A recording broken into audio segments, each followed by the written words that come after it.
wasting your darling and everyone telling you be up the cheer. It's the most wonderful time of the year. It's the happy. I just thought I would have a little bit of fun. It's the holiday season officially, and I have not had the opportunity to talk with you guys since before the Thanksgiving holiday at the beginning of November.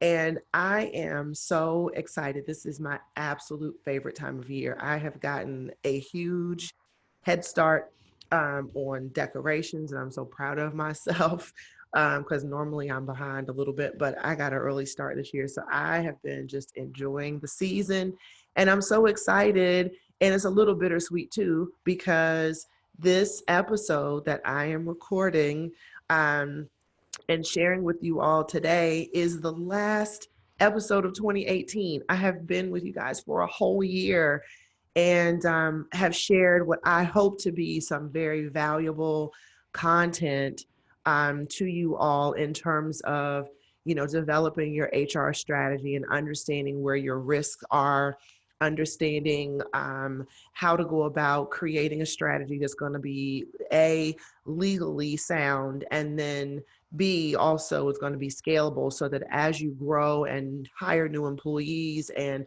move into new markets for your business, if that's the direction you want to go, that you have an HR strategy that's going to help to support that. And so I really hope that this year has been full of some great content for you. To be able to take advantage of. And I hope that, sharing this has been beneficial and valuable to you. I'm also really excited because I am going to do a second season of HR in the Dark that's going to start in January of 2019. And it's going to be a whole new look for HR in the Dark. There may be some added special people that may be coming on to the podcast with me throughout the course of 2019. So I am really looking forward to sharing this great content with you guys going into the new year. And so this month's podcast, we're talking about the guilt of money, right? I mean, there's a lot of that could possibly go around during the holiday season for lots of different reasons. But for businesses in particular, what tends to happen is this is the time of year that companies are thinking about providing bonuses to their employees for a year of great work. And we hope that it was great work, right?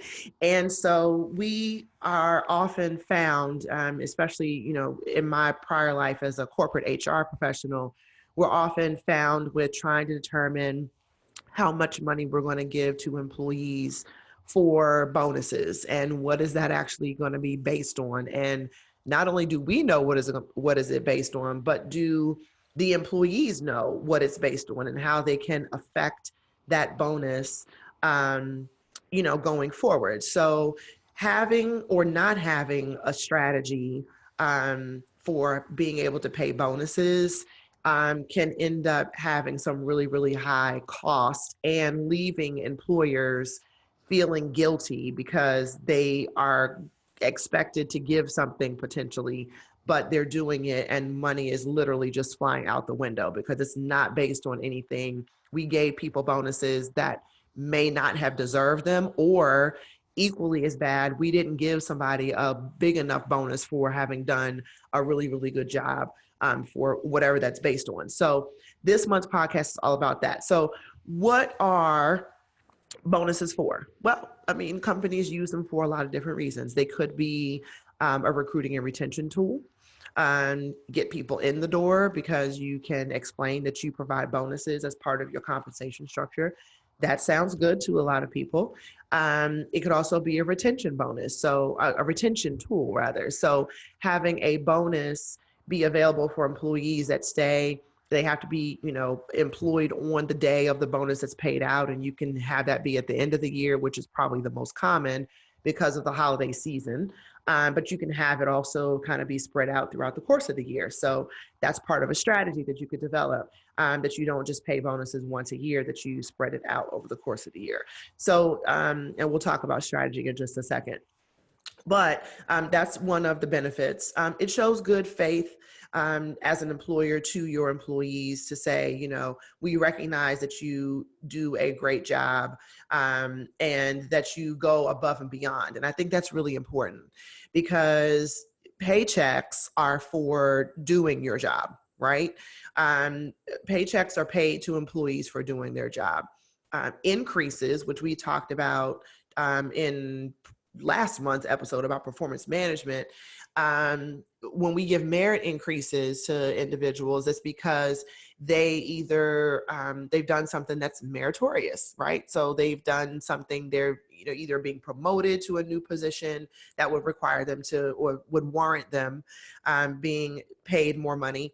We're doing a salary adjustment for them, or we're giving them a merit increase. So the merit increase is based on them having done a great job throughout the course of the year in their job capacity. But a bonus is different. You get a bonus for doing something extra. So I think that there's a paradigm shift that has to happen a little bit with employers and employees, that they need to understand that a bonus is not guaranteed, right? It's a bonus. It's discretionary generally. And again, that's part of the strategy and communication process of how you talk to your employees and communicate with your employees about what bonuses are in your organization. But they are usually designed to give above and beyond what someone has done. So if they've, took on a new project that was completely outside of the scope of their job, and they executed that really well while still keeping up with their regular job responsibilities, that could warrant a bonus. If the company does really well, and so you've got company performance, and the employee has done really well, individual performance, those two components together can comprise a portion of the bonus, but I still always advise and consult clients that they should also have something that's tied additional above and beyond, that's meaningful to the employer and the employee to identify with, so that they understand what it is that they exhibited in order to get that bonus, and not just that the company did well and so everybody gets a bonus. Maybe that's your strategy. And if that is a strategy, that's totally fine as well. It just needs to be communicated that way so that employees understand that, and that you as the employer understand that people are going to be expecting a bonus regardless of potential employee individual performance, but you're just giving bonuses because the company did well and it's not based on anything else. So there are key components to that when you're developing the strategy. Another benefit is that it's a possible tax write-off potentially. And of course, I'm not a tax advisor, so, but I know that there could be opportunities for employers to write off portions of that income of the revenue rather given to their employees as a tax write-off potentially. And then also, obviously, a bonus rewards employees for having done something great. And so those are all the fantastic benefits of giving bonuses.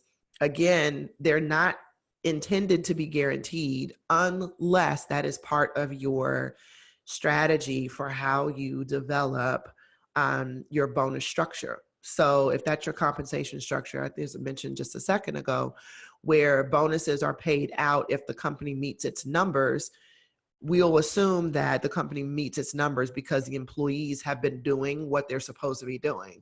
And so if that's the case, then that just needs to be communicated in your compensation structure and in your handbook, that's what is happening in terms of bonuses.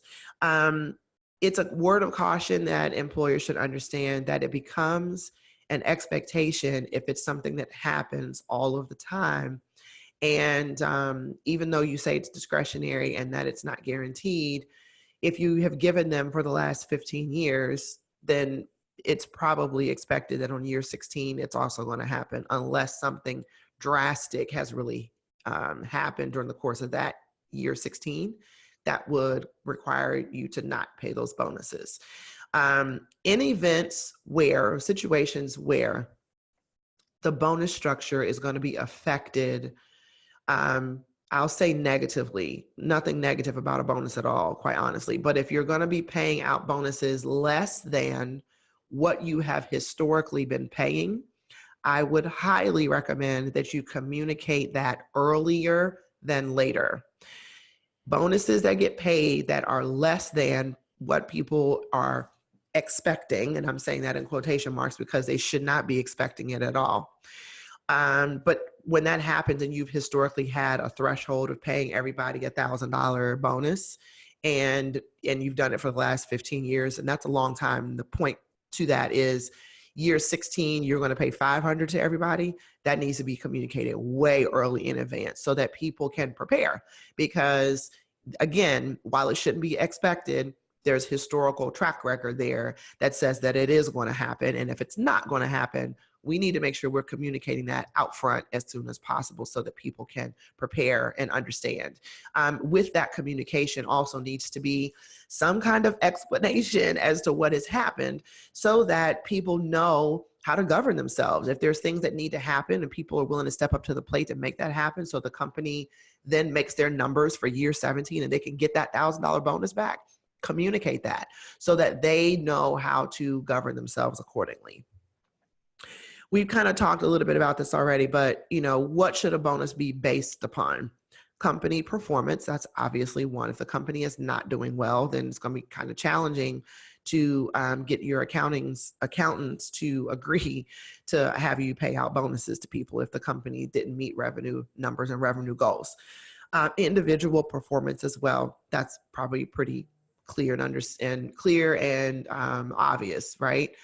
But I also advise clients that bonuses should be paid on something that is meaningful to the employer and the employee. What do I mean by that?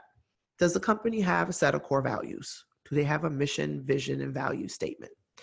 Are there components that are included in either the core values or the mission, vision, and value statement that an employee could be evaluated on throughout the course of the year that would then allow them to participate in the bonus at the end of the year or whenever you're going to get it? Again, the end of the year is typically the most popular time to give it, even when there may be other bonuses that are given throughout the course of the year. They're quarterly or they're semi-annual or what have you.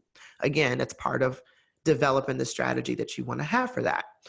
So I advise clients to kind of look internally at your business structure. What matters most to you? What do you want your employees to be exhibiting besides professionalism and, being at work to complete their task, actually completing their task, doing their job? Those are kind of the obvious things that they get evaluated on throughout the course of the year. But what other things are key attributes that you want your employees to exhibit? Do you have a set of core values that you could say, okay, we exhibit integrity, that's one of our core values, respect, one of our core values, accountability, one of our core values, whatever that is, and find a way to weave that into everything that you do, because you want that to be a living, breathing thing that permeates your organization. Those core values are really important. But you can also tie monetary rewards to those who exhibit those core values, and you can have people to write examples of how they exhibited core values. Have the employees to write examples about how they exhibited those core values, and then use that as a basis to determine a percentage of their bonus. So you've got three components now. You've got the company performance, you've got the individual performance, and then you've got this extra layer of where they went above and beyond. Do they have to exhibit core values in order to get their job done? No, probably not. I mean, we would want them to ideally, but there are plenty of individuals that come to work every day that don't even know what company core values are, but they still come to work and they do their job on a regular basis. But if you start rewarding people for exhibiting those core values, now you are developing a culture around that. That changes how people function and how they govern themselves and how they do their job and how well they do their job. It also is a weeding out factor, right? So if you've got individuals in your organization that don't exhibit those and don't want to exhibit those and don't show progress towards exhibiting those, then maybe it's a conversation you need to think about having as to whether that person is a good fit for your culture, because now you're developing a new culture. So these are questions that all lend towards the last question, which is, what is your bonus strategy? What is it going to be going into 2019? I've given you some great benefits. We've talked about, whether they should be guaranteed, which of course they shouldn't be, but there's a historical factor there. If employees have historically been getting them, what should they be based on? And all of these questions now can help you develop your bonus strategy going into 2019. Don't go into the new year without having a strategy for this type of thing, so that this time next year when we're talking, you're still having that same feeling of guilt. And we're talking about, the guilt of money and the high cost of unprepared bonuses. We want to give employees reward, certainly. We want to give them warranted reward, though, more importantly, right? So we want to make sure that we're giving out of a place where we know they've done something that's meritorious and worth reward, and we want to happily give them that. We don't want to be a begrudging giver where we've given the money and we feel really pissed off about having done it because we can't really tell them whether or not they did a good job or not, or how they did a good job or not, or any of those things. And then we've just given the money away. And that's literally what ends up happening, is that we give the money away. So that is this month's year-end, oh my God, podcast for 2018. I can't believe it, but I'm so excited. 2019 is going to be fabulous. I'm looking forward to bringing you guys more content. I'm looking forward to bringing you a couple of guests throughout the year and just having kind of a new, fresh paintbrush look over 2019's podcast, HR in the Dark.